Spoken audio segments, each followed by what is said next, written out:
Hello students, मेरा नाम है शान और आप देख रहे हैं मेरा यूट्यूब चैनल। और हम पढ़ रहे थे लेप्लास ट्रांसफॉर्मेशन और आज बढ़ते हुए टॉपिक पर आ गए हैं। What is the topic name? Laplace transformation of cosine and sine integrals. Sine integral और कोसाइन इंटीग्रल का लेप्लास ट्रांसफॉर्म कैसे निकालते हैं, सबसे पहले इसको समझने की कोशिश करते हैं।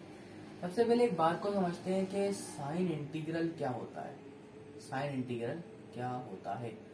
इंटीग्रल साइन इंटीग्रल आपके पास होता है basically integration from 0 to t sine u over u du where u is a dummy variable. तो बेसिकली आपके पास जो क्या कहते हैं साइन इंटीग्रल होता है वो इसके बराबर होता है। और इसी तरीके से अगर मैं बात करूं कोसाइन इंटीग्रल की, तो कोसाइन इंटीग्रल क्या होता है? कोसाइन इंटीग्रल बराबर होता है integration from t to infinity cosine u over u du, और यहाँ भी u क्या है? एक डमी वेरिएबल है। तो इन दोनों का मुझे लेप्लास ट्रांसफॉर्मेशन कैलकुलेट करना है, तो कैसे करूंगा आइए देखते हैं। सबसे पहले बात करते हैं साइन इंटीग्रल की। इसके 2 से 3 मेथड्स हैं। चलो 2 से 3 मेथड्स ही हम पढ़ते हैं, इसका लेप्लास ट्रांसफॉर्मेशन कैसे फाइंड किया जाता है। तो देखो, सबसे पहले पहला मेथड, अगर मैं आपसे कहना चाहता हूं मुझे लेप्लास ट्रांसफॉर्मेशन चाहिए किसका? Integration from 0 to t sine u divided by u into d का।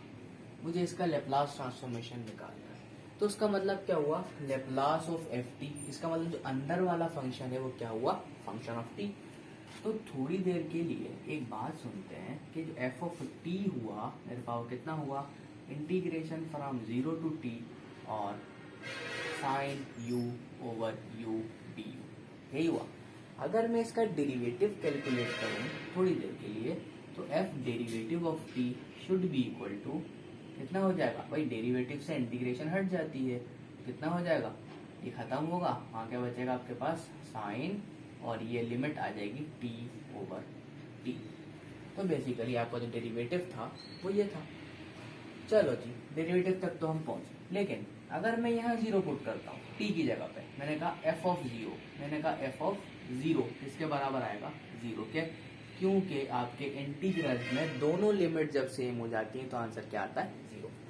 तो हमने इतना डेटा तो कैलकुलेट कर लिया। अब हम देखते हैं कि भाई क्या हो रहा है। तो भाई यहाँ देखो कि अगर आपसे कहा जाए कि Laplace transformation of derivative calculate करते हो तो कैसे करते हो? S F of S minus F of 0, बिल्कुल ऐसे ही, बिल्कुल ठीक। अभी देखो S F of S minus F of 0। अब एफ ऑफ 0 तो आपके पास कितना है? 0, मैंने पहले से कैलकुलेट करके रख लिया, तो यहाँ तो पुट कर दूंगा 0। इसका मतलब क्या हुआ? S F of S minus, अब लेप्लास ट्रांसफॉर्मेशन किसके बराबर हो जाएगी? Laplace transformation of F derivative of T. तो मेरे पास कुछ इस तरीके से बनकर आ जाता है। अब मुझे क्या निकालना है? F derivative of T. अब मैं इसकी जगह क्या पुट करूंगा? Sine T over T. तो देखो S F of S is equal to कितना आएगा? बेसिकली कितना आएगा बताओ?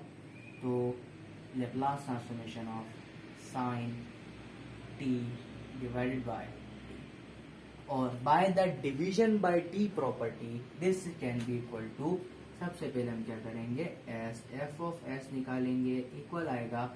इसका मतलब होता है जब भी टी से डिवाइड हो रहा होता है तो हम क्या करते हैं? एस से लेके इन्फिनिटी तक उसके इंटीग्रेशन करते हैं और साइन का लेप्लास निकाल देते हैं। कितना हो जाता है? एस स्क्वायर प्लस 1 और with respect to d s. This is the Laplace transformation of sine t by t. कुछ भी नहीं करते हैं, ऊपर वाले का लेप्लास लेते हैं, जब t से डिवाइड होता है तो उसमें इंटीग्रेशन कर देते हैं s से इंफिनिटी तक। तो भाई इसका आंसर क्या आने वाला है? इसका तो आंसर आने वाला है s f of s equal to s to infinity की इंटीग्रेशन को कितना आएगी? टेंजेंट इनवर्स s, और क्या पुट करेंगे? s से लेके इंफिनिटी तक। तो यहाँ पे कुछ रिजल्ट आने वाला है। क्या आने वाला है भाई? s f ऑफ s, यहाँ कितना आ जाएगा भाई? देखो ना, पाई बाय 2, ये तो आप पहले पुट करो, tangent inverse infinity minus tangent inverse s, there should be s F of s equal to, this will be pi over 2 and negative tangent inverse s. अच्छा, ये पूरी की पूरी प्रॉपर्टी बराबर होती है टेंजेंट इनवर्स 1/s। तो ये s डिवाइड में जाएगा, तो Laplace transformation of integration from 0 to t sine u over u du कितना आ गया आपके पास, दिस शुड बी 1/s। पहले ये वाला s नीचे आया और ये इक्वल हो जाएगा tangent inverse 1/s। This is the Laplace transformation of sine integral. ये आपके पास छोटा सा डेरिवेटिव रूल से पहला मेथड था, तो हमने सॉल्व कर लिया। अच्छा, यहाँ पर एक बात समझ में आती है कि जब हमने इसकी इंटीग्रेशन की, चलो इंटीग्रेशन की तो सी तो आएगा नहीं, चलो ठीक है कोई बात नहीं। अगर मैं इसको एक और मेथड से करता तो उसमें सी भी आ सकता था, तो मैं सी को एलिमिनेट किससे करता, initial and final value theorem से। ठीक हो गया, चलो मिटाते हैं, अगला करते हैं।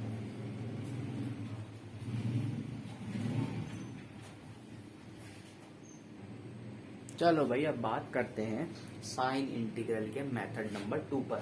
पहला मेथड बहुत आसान सा था, डेरिवेटिव रूल से हमने किया, आपको समझ में आ जाना चाहिए। तो बात करते हैं इसके सेकंड मेथड की कि हम क्या करें सेकंड मेथड में।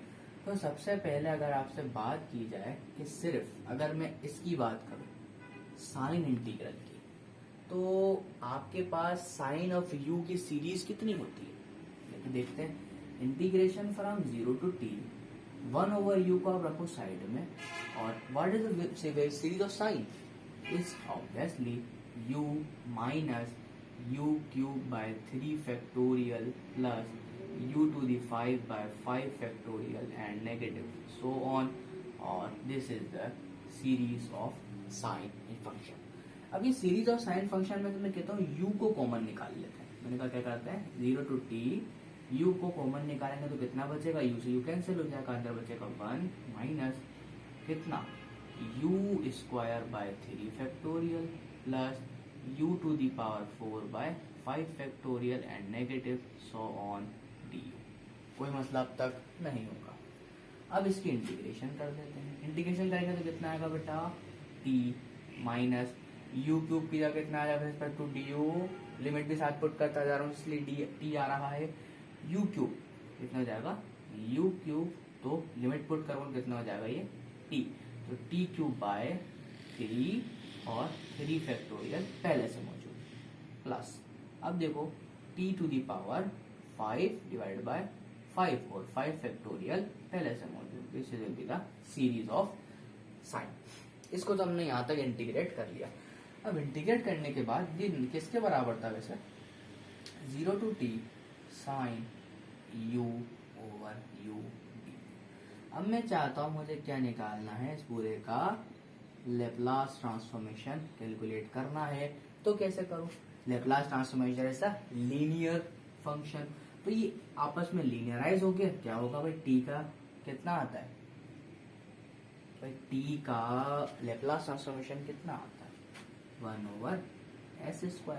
आगे चलते हैं, देखो t क्यूब बाय 3, अब देखो t पर सम पावर, t की सम पावर, जब t पे कोई पावर आ जाती है तो बेसिकली क्या होता है, देखो भाई 1/3 टाइम्स 3 फैक्टोरियल तो ऐसे ही रहा, ये हो जाएगा आपके पास गामा कितना 3 + 1 डिवाइडेड बाय s की पावर 3 + 1। ये हमने फॉर्मूला पढ़ रखा है। क्या होता है, Laplace transformation of t to the power n should be gamma n + 1 should be divided by n + 1। This is the formula of t की पावर n। यहाँ भी यूज कर लिया, इस तरीके से यहाँ भी यूज करते हैं। मैंने कहा 1/5 टाइम्स 5 फैक्टोरियल सेम रहेगा, और इस पे आ जाएगा gamma 5 + 1 divide by s to the power कितना हो जाएगा 5 + 1। This is the Laplace transformation of t to the power 5। अब यहाँ से नेगेटिव और ये आगे चलता है। अब कोशिश करते हैं, मैंने कहा देखो 1/s², गामा 3 + 1 गामा 4 मतलब 3 फैक्टोरियल, तो 3 factorial minus divide by 3 × 3 factorial और divide by 1/s to the power 4। आगे चलो प्लस 1/5 × 5 फैक्टोरियल, अब गामा 6 कितना होता है 5 फैक्टोरियल और 1/s टू द पावर 6, और ये आगे चलता जाएगा। 3 फैक्टोरियल से ये कैंसिल, 5 फैक्टोरियल से ये कैंसिल, आगे आपके पास क्या बच रहा है, अगर मैं इसको ऐसे लिख दूं, मैंने कहा 1/s इस पूरे में से कॉमन निकालता हूं, अंदर बचेगा आपके पास 1/s नेगेटिव। अच्छा, इसको लिख सकता हूँ 1/s का होल स्क्वायर डिवाइड बाय 3, और इसको लिख सकता हूँ 1/, जब एक s कॉमन निकालूंगा कितना बचेगा, s⁵, ऊपर बचेगा 5, नीचे कितना आ जाएगा 5, और आगे चलता जाएगा। Basically this is the series of tangent inverse 1/s। अगर आप ऐसे नहीं देखना चाहते तो ऐसे देख लो, टेंजेंट इनवर्स की सीरीज क्या होती है, 1 + x² / 3 फैक्टोरियल, प्लस माइनस आता है यहाँ पर, और प्लस आने के बाद कितना आ जाता है x⁵5/5, इस तरीके से चलता जाता है। तो this is the series of tangent inverse s। तो आपके पास आंसर कितना आया, 1/s, और ये पूरी सीरीज किसकी बन गई, टेंजेंट इनवर्स 1/s, जो कि हमने मेथड नंबर 1 से भी आंसर कैलकुलेट किया था, जो कि यही आया था। तो this is the second method to calculate the sine integral of Laplace transformation. अब आते हैं मेथड नंबर 3 पर, कि मेथड नंबर 3 हमसे क्या कहता है और कैसे कैलकुलेट किया जाएगा। आ जाओ भाई, मिटा देते हैं। अब आते हैं मेथड नंबर 3। इसका कोई मेथड नंबर 3 भी है, कोसाइन का एक ही मेथड है फिलहाल के लिए हम एक ही सीखेंगे। चलो भाई, अब बात करते हैं। मैंने कहा लैप्लास ट्रांसफॉर्मेशन कैलकुलेट करना है 0 to t, मैंने कहा साइन u/u du। अब मैंने क्या किया, एक सब्स्टिट्यूशन का सहारा लिया। मैंने कहा u को बराबर रख देता हूँ t × v, with respect to v में काम करता है। मैंने कहा जब मैं du कैलकुलेट करूंगा तो आंसर आएगा t dv। ठीक है। अच्छा, अब ये वाली limit with respect to du थी, तो u की वैल्यू 0 और u की वैल्यू t। जब मैं इसको विद रिस्पेक्ट टू v बनाऊंगा तो आपका इंटीग्रल कैसा हो जाएगा, u की जगह 0 रखूंगा, वैल्यू 0 रहेगी, t रखूंगा, t से t कैंसिल होकर कितना आ जाएगा, ऊपर 1 आ जाएगा। 1 आएगा तो आप यहाँ क्या कह सकते हो, sine times tv over u की जगह कितना था, t × v, और ऊपर कितना आया, t dv। t से t कैंसिल हो गया, तो आपका इंटीग्रल बेसिकली कितना हो गया, integration from 0 to 1 sine times tv over v और dv। तो आपके पास इंटीग्रेशन में ये बचकर आ जाता है। अब मैं चाहता हूं इसका इसी चीज का लेप्लास ट्रांसफॉर्मेशन फाइंड कर लूं। इसी चीज का लेप्लास तो निकालना है। जब इसी चीज का लेप्लास ट्रांसफॉर्मेशन फाइंड करूंगा तो बेसिकली क्या होगा, इसका मतलब तो यही हुआ ना, integration from 0 to infinity e⁻−st, this whole term will be the f होगी ना भाई, तो होल टर्म कितनी होगी, इंटीग्रेशन फ्रॉम 0 to 1, और कितना हो जाएगा अंदर, साइन tv ओवर v और dv। तो ये पूरी टर्म आपके पास क्या बन जाएगी, f बन जाएगी। और विद रिस्पेक्ट टू dt तो वैसे भी इंटीग्रेट हम करते रहते हैं। अब बाय फेबनीज थ्योरम कहता है, डबल इंटीग्रेशन का एक थ्योरम होता है। अगर नहीं समझ में आता तो आप डिस्क्रिप्शन बॉक्स में जाकर देख सकते हो, वहां पे आपको पूरा वीडियो इस पे मुयस्सर मिल जाएगा। तो डबल इंटीग्रल कहता है कि अगर दोनों फंक्शन कंटिन्यूस हो तो आप इंटीग्रेशन को आगे पीछे कर सकते हो, if the values are convergent. अच्छा ठीक है, अब मैं इसको आगे पीछे करता हूँ। मैंने कहा कैसे आगे पीछे होगा, मैंने कहा भाई इंटीग्रेशन फ्रॉम 0 to 1 को ऐसे रहने देता हूँ, इन्फिनिटी को आगे ले जाता हूँ। इसका मतलब क्या है, dt अंदर आ जाएगा, बिल्कुल ऐसे ही है। तो भाई क्या कह सकता हूँ मैंने कहा 1/v, और इंटीग्रेशन फ्रॉम 0 to infinity, ये कितना हो जाएगा अंदर का, e⁻−st और साइन टाइम्स t × v और dt, और बाहर कितना आ जाएगा, ds। This is the condition of Fubini's theorem, कि आप दोनों इंटीग्रेशन को आगे और पीछे कर सकते हो। ये तो कर लिया। अब देखो ये बेसिकली अंदर वाली चीज और इस चीज को मिला के क्या बना, इंटीग्रेशन फ्रॉम 0 to 1। देखो भाई पूरी लैप्लास ट्रांसफॉर्मेशन की डेफिनेशन बन तो रही है। क्या कह सकता हूँ, Laplace transformation of sine × tv, बिल्कुल ऐसा कह सकता हूँ। तो e⁻−st, this is f of t dt, 0 to infinity, this is whole term will be Laplace transformation of tan tv divided by v। जब ऐसा होता है तो इसका लैप्लास निकाल के इंटीग्रेशन तो लगी पड़ी कर दो। तो भाई क्या होगा, इंटीग्रेशन फ्रॉम 0 to 1 जब इसका मैं कंडीशन बनाऊंगा तो कितना आ जाएगा, ds ओवर साइन टीवी का Laplace s square plus b square. खत्म। इंटीग्रेशन कर दो, यहाँ से इंटीग्रेशन कर कितने आएगी भाई, टेंजेंट इनवर्स यहाँ पे आपका आ जाएगा 1/s और अंदर कितना आ जाएगा v/s। अब करेंगे 0 से 1 इंटीग्रेशन। जब मैं 1 पुट करूंगा भाई, 0 पुट करने में तो वैसे ही सबका सब 0 हो ही रहा है, तो टेंशन की बात ही नहीं है। 1/s टेंजेंट इनवर्स v की जगह 1 रख दो, 1/s। This is the again Laplace transformation of sine integral. तो ये था तीसरा मेथड इसको फाइंड करने का। तो इसके कोई सा भी मेथड आपको आसान लगे, आप हर मेथड से कैलकुलेट कर सकते हो। ठीक है, अब बात करते हैं कोसाइन इंटीग्रल की। जल्दी से लिखो, नोट करो, आगे चलते हैं। चलो जी, अब बात करते हैं कोसाइन इंटीग्रल के लैप्लास ट्रांसफॉर्मेशन की। इसके हमने 3 वे सीख लिए, तीनों तरीके से जैसा दिल करे वैसे आप कर सकते हो, आंसर एक ही है। अब बात करते हैं कोसाइन इंटीग्रल के लैप्लास ट्रांसफॉर्मेशन की कि कैसे कैलकुलेट हम इसको करेंगे।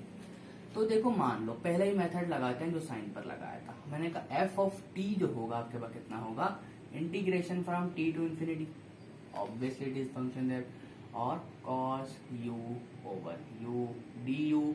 जब मैं इसका डेरिवेटिव कैलकुलेट करूंगा कितना आएगा, कर देता हूं। मैंने कहा cos you over u integration t to infinity, क्योंकि भाई कॉस यू ओवर यू तो मेरे पास कुछ है ही नहीं, इट इज अ कांस्टेंट। अब टी टू इन्फिनिटी कैलकुलेट करने के लिए मुझे क्या करना पड़ेगा, टी टू इन्फिनिटी पुट करनी पड़ेगी। जब मैं इन्फिनिटी पुट करूंगा तो बेसिकली इट इज 0। जब मैं टी पुट करूंगा, आप देख सकते हो क्या रिजल्ट आएगा, derivative of t should B minus cosine T upon T. This is the result of F dash of T. चलो भाई, आ गया। हाँ, अब एफ डेरिवेटिव ऑफ टी तो आ गया। अब मुझे क्या करना होगा, मैंने कहा था Laplace transformation of F derivative of T किसके बराबर होता है, s F of S minus F of 0। अब क्या होगा, अब जब मैं इसमें 0 पुट करूंगा क्या आंसर आएगा, मतलब फंक्शन ऑफ टी के अंदर मैंने 0 पुट करना है। अच्छा जी, अब by initial and final value theorem बात करते हैं। By initial and final value theorem की अगर आपसे बात की जाए, अगर ये एस एफ ऑफ एस और माइनस एफ ऑफ टी आ जाए तो आपसे क्या कहता है, कहता है कि लिमिट बोलता है कि s is approaches to 0 s F of s, या तो आप बोल दो limit t is approaches to infinity f of t should be, ये भी दोनों बराबर होते हैं। या तो हमसे एक और बात कहता है कि limit s approaches to infinity s F of S is equal to nothing but limit t is approaches to 0 f of t. अगर यहाँ पर बात की जाए, अगर मैं बोलता हूँ एस को यहाँ 0 अप्रोच करवाया जाए तो टी इंफिनिटी पर ऑटोमेटिकली कितना हो जाएगा, 0 हो जाएगा। तो मैं यही बात करता हूँ। अगर मैं आपसे कहता हूँ यहाँ पर टी की जगह इनफाइनाइट पुट किया जाए, जरा गौर से देखेंगे, limit t is approaches to infinity लगाया जाए तो बेसिकली इसका रिजल्ट कितना आ जाएगा, 0 आ जाएगा। जब इसका रिजल्ट 0 आएगा तो यहाँ भी क्या पुट होगा, 0 पुट होगा। 0 पुट करो भाई, यहाँ पर यह जाएगा भाई S F of S is equals to Laplace transformation of F derivative of T. What is derivative, minus cosine Laplace of minus cosine T over T should be there. अब मुझे क्या निकालना है, इसका लैप्लास ट्रांसफॉर्मेशन। कॉस का Laplace क्या होता है, S over S square plus A square या 1, क्योंकि यहाँ टी की जगह 1 लिखा हुआ है। S F of s should be equal to, जब टी से डिवाइड होता है तो हम क्या करते हैं, एस टू इंफिनिटी इंटीग्रेशन कर देते हैं। तो इंटीग्रेशन करते हैं कितना आएगा, यहाँ पे देख लेंगे, माइनस और सॉरी यहाँ पे आ जाएगा माइनस, और इसका रिजल्ट कितना बनेगा, S over S square plus 1, और इतना आ जाएगा डी एस। समझ में आती बात। अब यहाँ तक आ गया तो इसकी इंटीग्रेशन करना कोई मसला नहीं, मसला ही नहीं। S F of s should be equal to negative sine, और अब इसका डेरिवेटिव कितना आने वाला है, 2s। तो ऊपर कितना मल्टीप्लाई करेंगे, नेगेटिव से 2 से डिवाइड भी करेंगे और ऊपर से मल्टीप्लाई भी कर देंगे, और यहाँ आ जाएगा ds। आगे बढ़ते हैं, मैंने कहा एस एफ ऑफ एस, तो बाकी क्या बचा एफ ऑफ एस, और इसको नीचे जाके कितना कर देंगे 1/2s, और इसकी इंटीग्रेशन आपके पास कितनी आ जाएगी, नेगेटिव साइन बरकरार, s to infinity, this one should be this one, तो कितना आ जाएगा log of s square plus 1 limit should be equal to s to infinity. जब भी देखो log के अंदर आप इन्फिनिटी पुट करते हो तो याद रखना limit t approaches to infinity log t should be equal to 0 according to l'Hopital rule. अगर मैं इसका डेरिवेटिव कैलकुलेट करता हूं तो limit t is approaching to infinity 1/t should be equal to 0, the derivative of log t should be 1/t। तो according to Laplace of l'Hopital rule, the derivative of the limit t is approaching to infinity log t should be 0। जब मैं इसमें infinity put करूंगा तो 0 आएगा, जब मैं इसमें s पुट करूंगा तो कितना आएगा, ऐसे ही आ जाएगा। तो f of s should be equal to negative sine, तो भाई 1/2s लोगेरिथम ऑफ एक और s आएगा, तो s स्क्वायर प्लस 1।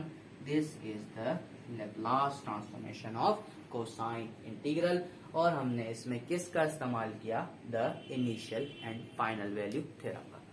क्यों, हमें इसको 0 बनाना था। ठीक हो गया, तो उम्मीद करता हूँ आपको लेक्चर यहाँ तक समझ में आ गया होगा। तो मिलते हैं आपके साथ नेक्स्ट लेक्चर में, तब तक के लिए अल्लाह हाफ़िज़।